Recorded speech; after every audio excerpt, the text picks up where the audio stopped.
Hello, this is Ron McCullough, consultant podiatric surgeon specializing in the condition of Morton's neuroma. On some occasions, we are asked by patients whether there could be a connection between their sciatica and their Morton's neuroma. And there are actually a few reasons why this could be true, and here's why.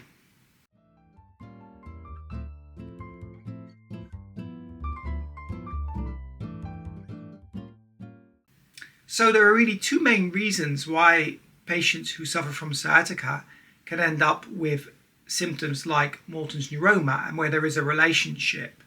So just by way of reminder, sciatica is of course a condition where the sciatic nerve becomes trapped in the back.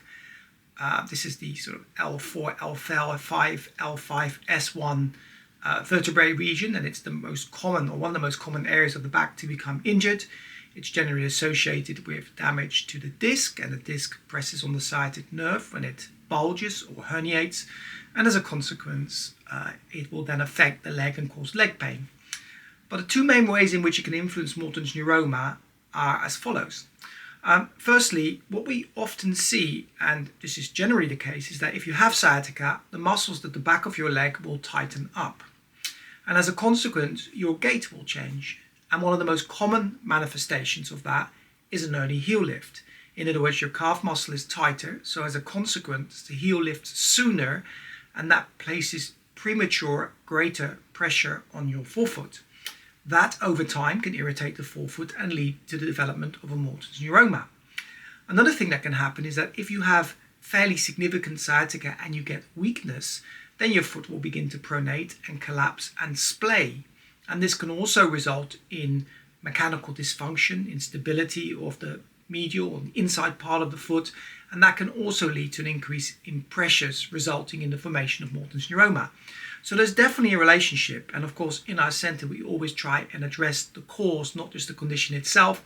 And if you do present with sciatica, then we would certainly be taking action to mitigate some of the factors that might have led to the Morton's neuroma as a consequence of that. And that, of course, would include analysis of your gait and so on. But there's another reason why irritation of the sciatic nerve can cause Morton's neuroma pain. And is often described as the double crush effect. And it's a little bit more difficult to explain, but fundamentally what happens is that lots of people have low-grade irritation of their nerve, the Morton's neuroma nerve. And quite often, for example, patients will present initially just with a sensation there, but not really pain. And then over time, that builds up into a definitive pain. And then, of course, it becomes self-perpetuating and gets worse and worse. But what can happen is that if your sciatic nerve is under tension and strain, then the end of the sciatic nerve, which is actually the bit of the nerve that forms the neuroma, will also be under heightened sensitivity. And you can get this double crush effect where local irritation at the site of the neuroma, perhaps because the foot's not working optimally, that's often the case, in combination with the tension caused by that sciatic nerve causes pain, whereas otherwise you might just have awareness. So that's the relationship. So in those kind of situations, if the patient has sciatic nerve management, now that could be chiropractic, physio, epidural injections, whatever they have, sometimes it takes them below the threshold for pain in relation to their Morton's neuroma, and they begin to feel better.